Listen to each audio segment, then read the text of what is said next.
Good morning, everyone. My name is Jonas Schnelli.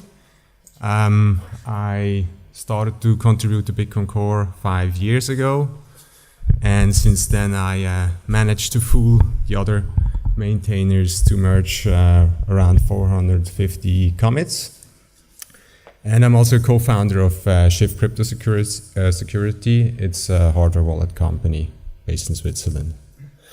I'm going to talk about the current state and the future of wallets. It's like not brand new rocket science. It's more like raising the finger and point to things we should do better. And yes, let's start. I probably need to talk fast because I prepared a lot of content and I should probably track the time, so I'm not talking for an hour. Yes. So when I look at existing wallets, I usually see that triangle, which somehow it's obvious, but sometimes we forget about that. The triangle is between trust, security, and privacy. So with privacy, I usually mean what Adam just talked about, like who knows what you are buying or what transactions you are doing. It's about transaction privacy and script privacy. And on the right bottom, there's the trust part. That's the whole Bitcoin idea. The idea is that we don't want to trust anyone. And if that is like not true, we are doing something wrong, in my opinion. And again, then there's the very crucial part, which we had focused as a community very early. That's about security, the key storage. Who has the keys and who has access to the keys?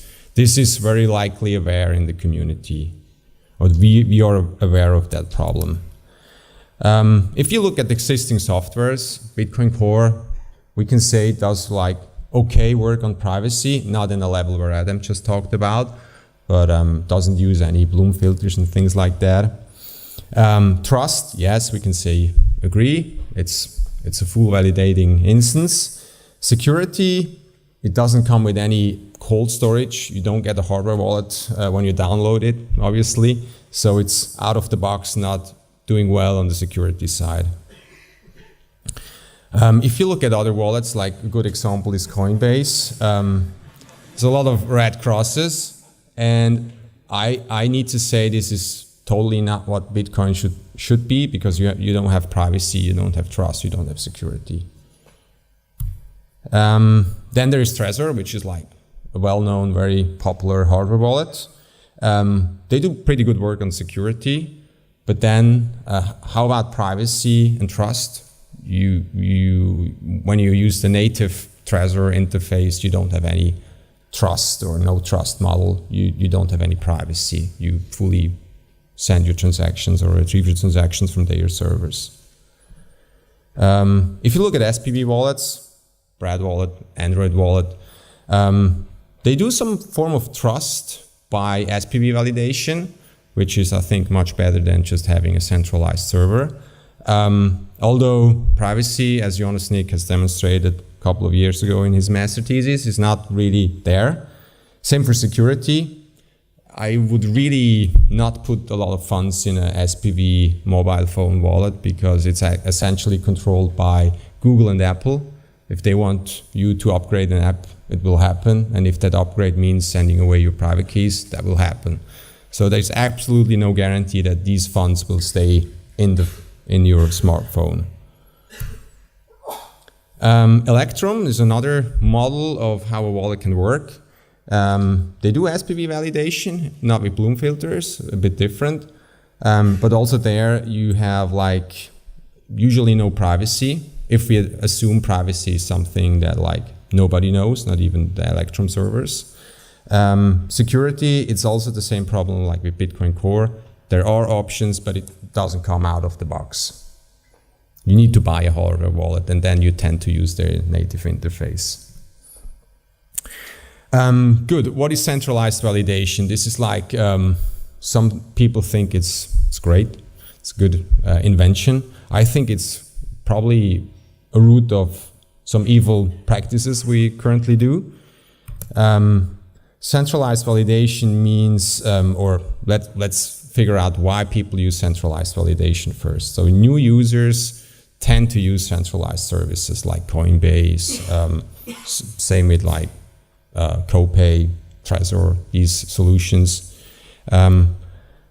But they probably don't want to spend time on a validation device, which means they need to run a full node somewhere. They don't want to spend time on the validation lead time, which we're speaking out of days usually. They don't want to spend the 100 gigabytes download to verify the whole blockchain. Obviously, nobody wants that. And the same is true for the CPU requirements. Solutions in practice, there's two today. There was another announcement on the mailing list, another popular or going to be popular software for centralized validation, which means you index everything. You have immediately access to all addresses. It's similar to when you go to blockchain.info and look something up. It's, in my opinion, against the philosophy of Bitcoin, because it helps that you trust somebody else's validation, which is like breaking the idea of Bitcoin, that you should self-validate what you are going to look at. So that's why I said it's probably the root point of some evil practices. And of course it's handy, it gives some benefits. The benefits are, no, these are the downsides, sorry, I need to first close on the downsides. Everybody can inject fake transactions. You don't know if for an SPV wallet, it's the same problem. It's very easy. If I change a couple of lines in my full node, all my connected SPV wallets will show like, oh, I just got 100 Bitcoins. It looks totally real, but it's a fake for sure. So same happens for centralized validation. You don't have any control about the consensus layer. If they are going with the fork, you will go with the fork because you need to abandon that solution. That's always an option. But if you follow the software, you follow the fork. And privacy is completely abandoned. So there's no privacy with centralized validation. Why are people using it? Of course, it's immediately ready to use. This is an essential point for usability. If you need to download 100 gigabytes and wait 3 days, you probably you piss off 99% of the users. Same happens for false wallet recovery. You can inject the seed, the backup, and you get your funds in seconds. Low bandwidth costs, so this is very essential for smartphones. And you can serve a large amount of wallets. This is maybe a real use case for centralized validation. If you run a company where 10K wallets needs to be served, it's a one entity, one trust circle, there it maybe makes sense. Another thing is centralized key storage. It's not like validation, it's more like key storage. I think there's no reason to do centralized key storage. Or you may disagree, but I think there's no reason. Of course, you don't need any security setup. On the other hand, what security elements you have to access that centralized key storage? What security elements you use to access Coinbase, if we go again after Coinbase's use case? In my opinion, you don't own any Bitcoins.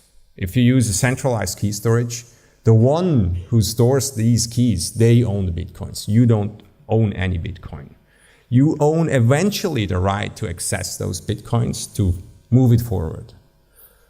But owning for immutable transactions is a different word than owning bank cash accessible via online bank.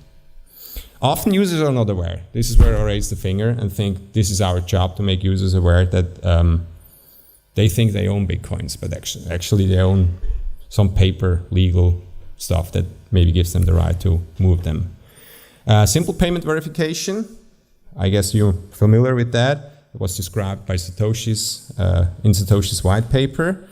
Not in a way where we use it today in the most ways, but like the root ID with the Merkle trees, and you can like get the whole leaves and then calculate the hash or verify the hash. So what's the great thing about SPV is you can verify headers, which you can do in a lightweight way. You don't need to download all the blocks to verify that the proof of work has been provided. You can even check some consensus rules. You can download a couple of blocks and verify the size and stuff like that. There's weak zero confirmation handling, so you actually don't know if funds coming in are really funds coming in. It's really a complicated concept, probably a broken concept, but on an SPV level, it's worse broken. You're a network leech, so you don't giving back anything to the network. You're just downloading data and for nothing, or not for the network health.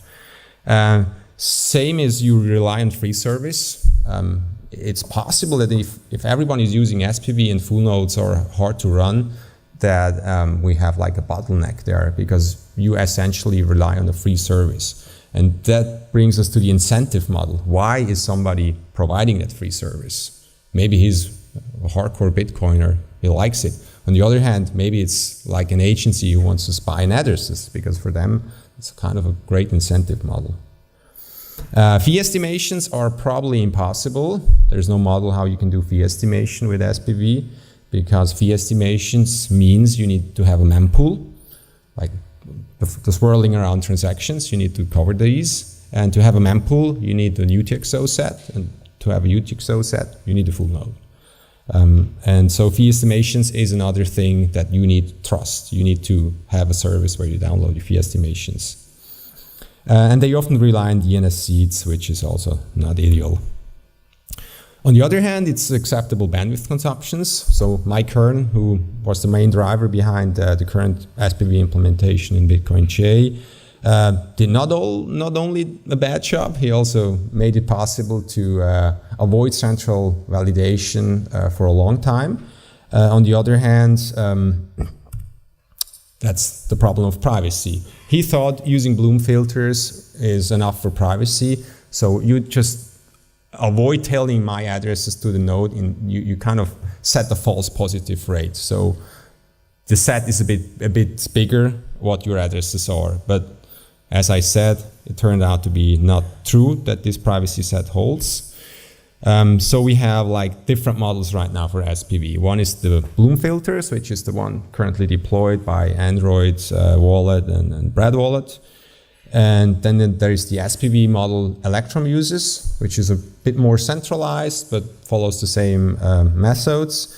So they claim that you have like a sort of a man-in-the-middle protection via using SSL. So between you and the Electrum servers, there's some sort of privacy guarantees. On the other hand, you never know who maintains the Electrum server. If that is hackable, it's running on a VPN, VPS instance, which is already like compromised. Then there's the new way, as Adam described, and I think this is, if you want to work on a wallet, that's something you should look at. That's BIP158. It's the compact block filters. I slightly talk about this later. But still, there's the missing concept of zero confirmations, which is something people like. They want to see, Bob just sent me some coins in this second. They want to see that. And essentially, BIP158 has no solution to that problem. And there are some solutions, but I think it's very hard to do this then in practice.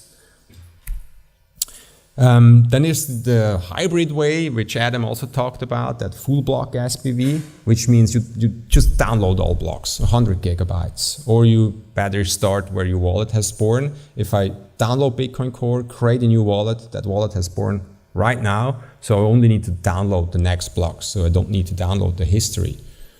But if you then catch up, we come to that later, it will be a lot of data. I have some formulas for that. Bloom filters. Shortly, Bloom filters mean you send your transaction historic or your transaction histogram to the peers. They will do the filtering for you. It's very heavy, CPU intense, disk intense process. So they provide it for free. You can send them the filter. They give you back transactions, which is essentially they filter. So they know what you need. And with a man in the middle, which is still the whole Bitcoin peer-to-peer protocol is unencrypted. If you do it here and the Wi-Fi is compromised, I can tell you later what you're going to buy or what you have bought in the past, and in a year I can also tell you what you have bought during that 1 year period. So privacy is completely broken. BIP158, new proposal, which by the way is in the process of getting finalized. It's currently in discussion. There's some deployed versions, but there's some concerns, so it's not finalized right now, but probably soon. The way how it works is you download filters. You don't tell the nodes what to filter. You download filters, and then you can figure out what blocks are relevant to my use case, to my wallet in this case. And this is way better for privacy, but still, I'm not sure if you have 2 transactions and you download 2 blocks, if somebody could like figure out what address you're using. So it's not maybe there's some risks with privacy, but of course it's way better. If you do client-side filtering, that means still a lot of bandwidth consumption compared to Bloom filters. So for a day, if you missed a day, you had your wallet open yesterday, and today you have to download 2.88 megabytes. That's an estimation. And if you were offline for 30 days with your SPV wallet, you need to download 86.4 megabytes. It's maybe okay for us, but if you go to Indonesia or somewhere, they will not like you with that. Even worse, if you do full block SPV mode, which means if you start to do full block SPV mode right now, you maybe need to download a couple of blocks for security, but then that's it. But if you go offline, you close your computer, you come back tomorrow, a day, it's already 144 megabytes you need to process. And if you're away for a week, it's a gigabyte, which is like probably too hard to do on a cell phone, maybe okay for a desktop computer in modern world. And the cool thing with that is you can even slowly turn it into a full node because you have downloaded the blocks. There's maybe some missing blocks, the history.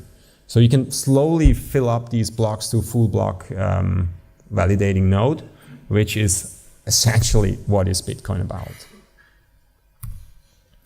So again, to make some points in a chart, we have like resource costs in one axis and decentralization in the other axis. I'd say centralized validation solutions have like very low resource costs, but the decentralization is not really given. On the other hand, you have a full node which has like high resource costs and high decentralization and some in-betweens. If you disagree with that, feel free. Future of wallets, good question. I think in general it's a hard problem to solve. It's maybe not even possible to solve it in a good way. I hope it is. Obviously we should try to figure out that triangle. We should make something that has green check marks on all the ends. Privacy, trust, and security. Which I think you can do that, but you need to be a geek. You cannot like download something and it works or buy something and it works. You need to be a geek and you need to configure and shell and terminal or whatever. And if you look at a full node, which everyone thinks, oh no, a full node, I cannot run a full node on my computer, it will explode. Yeah, it may explode during the time of the initial sync, which is like heavy CPU disk intense moment. This is like a CPU graph of catching up 45 minutes, catching up a month in 45 minutes. But once it's in sync, people are not aware of that. Once your core full node is in sync, it uses way less RAM than Slack. So think about that. And of course, same happens for disks. Disk access is a bit higher, but it's no longer like a fan blowing laptop application. Hybrid SPV mode. This is the mode which you can slowly turn an SPV mode into a full node. You do the header download, you download relevant blocks, and then you can immediately use the wallet. You can even do that with BIP158, these filters. And in the meantime, in the background, you can download the missing blocks, because if bandwidth is available, you just download. And you slowly can turn that into a full validation by validating all the blocks. You can do that throttled, because that's a problem. Bitcoin Core is made to verify as fast as possible. Use all the resources we have, verify all the signatures. It's great for servers, but if you run it on your laptop, it's basically no longer useful during that time or very heavily used by Bitcoin Core. So there's also pull requests. not having a lot of attention though, that throttles the CPU intensity while verifying. And yeah, so we can like slightly become a full node. And this, in my opinion, is very important. Sometimes we think privacy and verification, the no trust thing, is like, yeah, optional. But in my opinion, to do it right on Bitcoin, it's not an opt-in model. It's like, this is how it should be. And I think this is very important. And again, whole idea behind Bitcoin is keep users away from trusted third parties. This is the idea. If there is like 10 trusted third parties, very likely wrong. If there is maybe one trusted third party for fee estimation, okay-ish. But always follow that paradigm. There's future techniques like the UTXO set commitments, which would be or could be a faster way how to bootstrap a full node. I think it's currently stuck with hashing the UTXO set, these rolling hashes Maxwell and Voulier came up with. I think it's stuck there. Stuck doesn't mean there's no progress. Stuff usually takes a lot of time if done right. Another thing that's very interesting for wallet to close that lower left triangle end is like BIP174, partially signed Bitcoin transactions, which would allow that you can plug in every hardware wallet with every software wallet. That's essentially the idea behind it, with multi-sig and offline signing. Because right now, I mean, we have probably identified that problems years ago, that there's a missing standard between software and hardware wallets. And every hardware wallet produces their own software, and every software wallet maybe has some plugins. It's the worst, in my opinion. If we would have a good standard, we could like connect stuff with each other. And BIP174 is a great standard. It looks a bit complex, but it's essentially easy to understand if you have a day time to read through it. This is another solution. Sorry, it's not ad. It looks like an ad, but it's not. It's like an idea of producing a box, a hardware puzzle that you can just plug in and it works. This is still my dream, and there's some work has been done on that path, like bit nodes and these things. If you can, I think people would be willing to spend a couple of bucks to have full validation, but maybe not in the form of a Raspberry Pi and a handbook. And this is essentially the same methodology, but just you buy and have it. And also, Bitcoin Core is now on a path, with 0.70 coming out soon.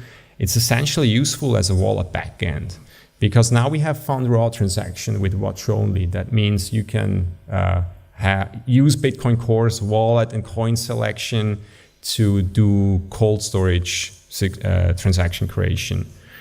There's multi-wallet now in 0.17. That means you can create a wallet on the fly. If there is a little proxy bridge, like a server, something, a Python script, you could like create and update your wallets on a smartphone with having Bitcoin Core in the background, even pruned, like very low resource constraints. And if there is also, there's also pull requests for a scanned UTXO set, which is a way how you can recover a backup. Because recovering a backup means you need to download the whole chain, especially when you use BIP39 seeds, these 24-word mnemonics. You usually need to scan back to the Genesis block and download 100 gigabytes to look after your transactions, or use centralized validation, which we have heard is not maybe ideal. So the UTXO set would at least have your funds. So you can scan the UTXO set, which takes roughly 30 seconds, and eject your funds. You don't have the transaction history, but you have your funds. And in my opinion, that's the main use case. When you recover a backup, you're probably willing to forward these funds to a new address. If not, you need to scan. And also, Node Network Limited has been deployed, which is a little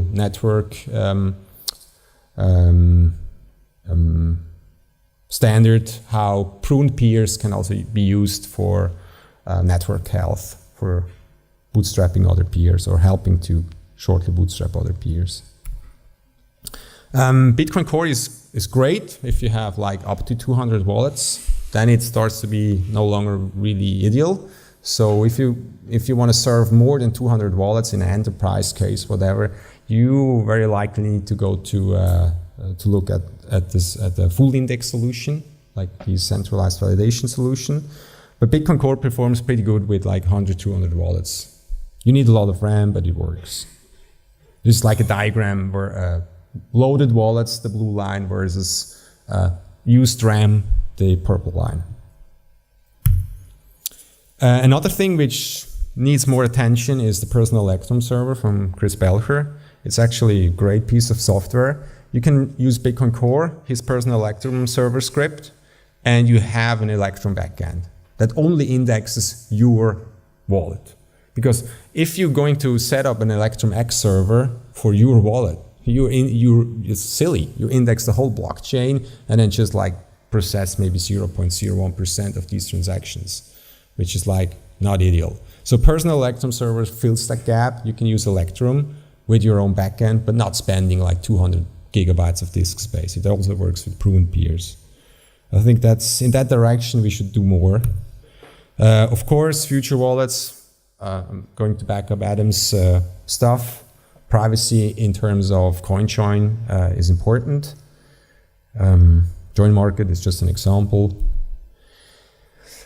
And yeah, I think it's impossible to have a great wallet experience without hardware, not only for key security, also for validation, because your main computer tends to go offline and online. And I think a mixed hardware solution is something I could see happening. Multiple factors. You don't need to have keys on your smartphone, and if smartphone is compromised, your funds are gone. You can like use multisig in a practical way if it would be accessible. Multisig still means, you know, like hex transactions, shuffling around. It's not really useful. And own fee estimations. It's not so crucial right now because the fees are low. But I think if we're going to fight again about block space, then I think fee estimation is important. Integrate layer 2, Lightning stuff, for sure. I think there's no point not to do that. And in bold letters, easy to use. We tend to forget about that because we're all geeks. But if you want to have like more adoption, we need to make it way more simpler to use, which means plug in and work. Good. That was 27 minutes.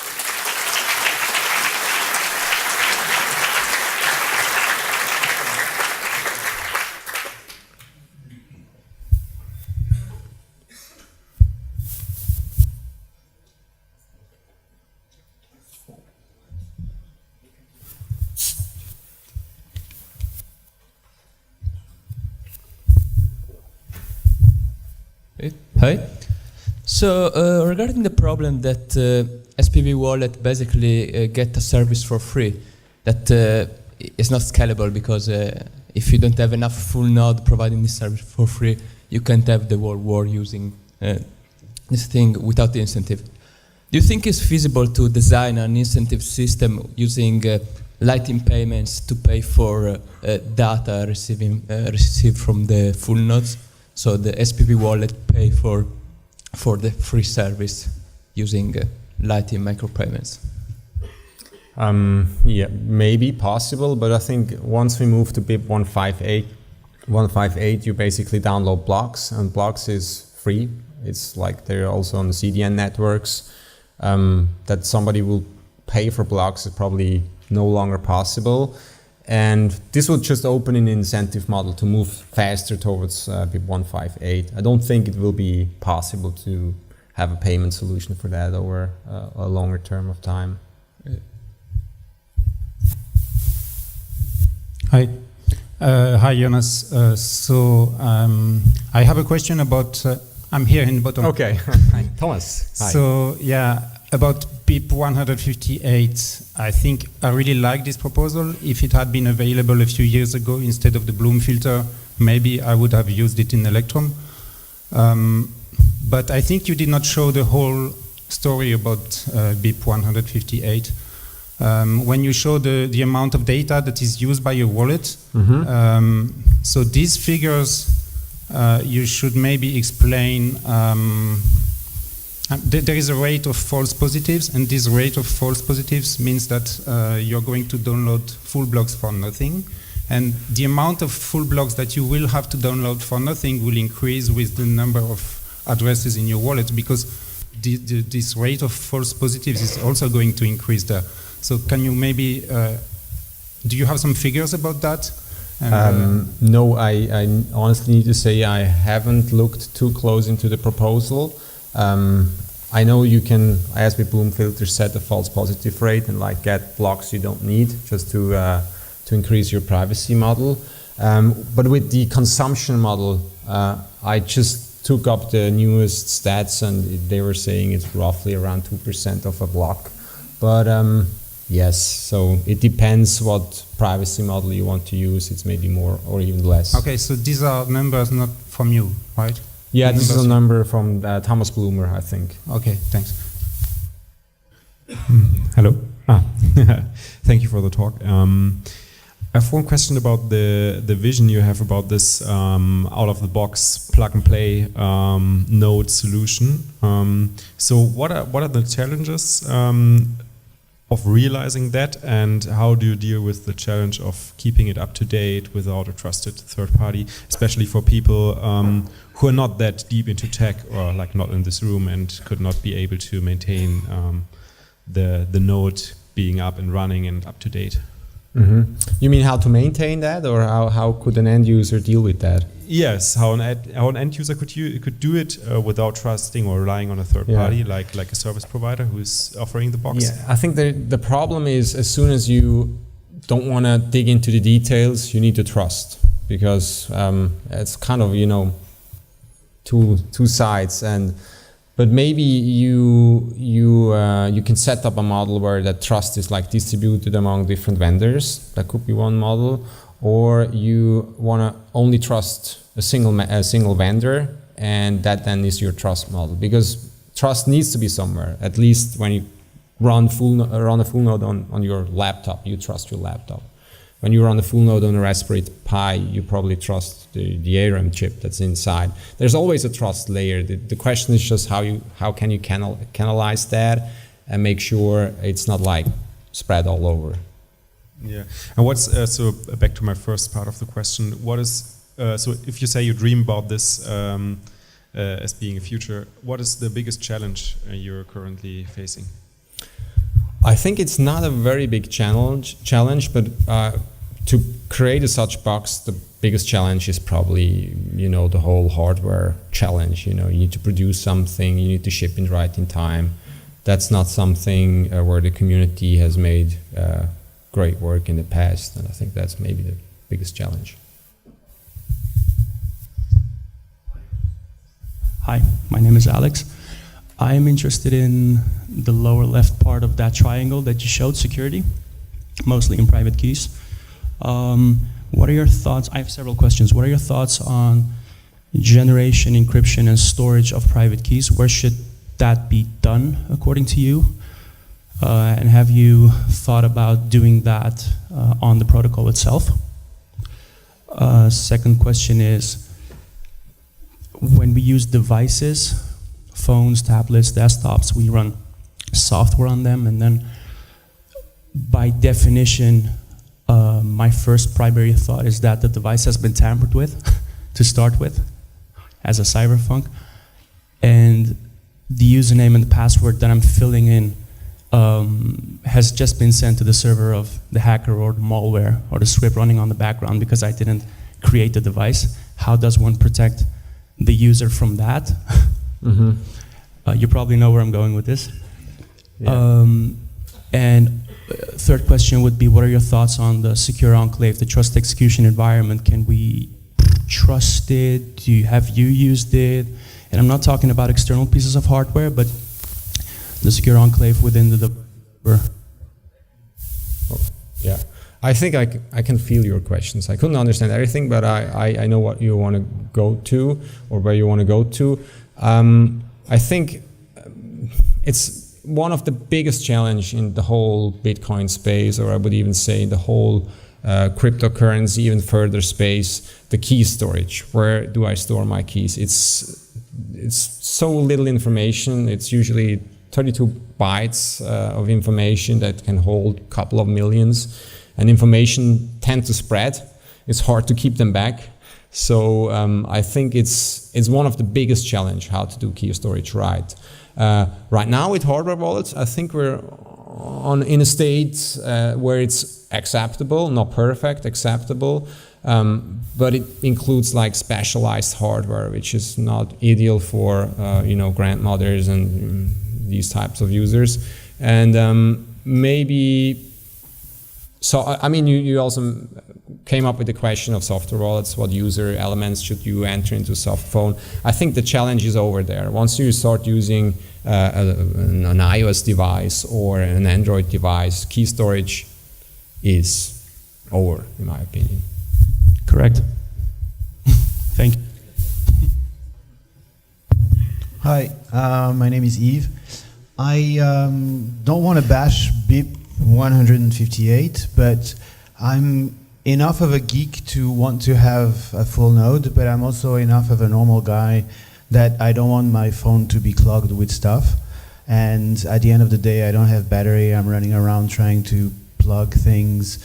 And I think the industry is going towards that direction because people are having their email on the cloud, they're putting their photos on the cloud, they're putting everything on the cloud now. So I was wondering what your opinion is with the current situation, but that would be, of course, improved, where, for example, in Bread, you can choose automatically, I mean, you can set it to choose automatically whatever node is available, or you can manually enter your full node at home. Yes.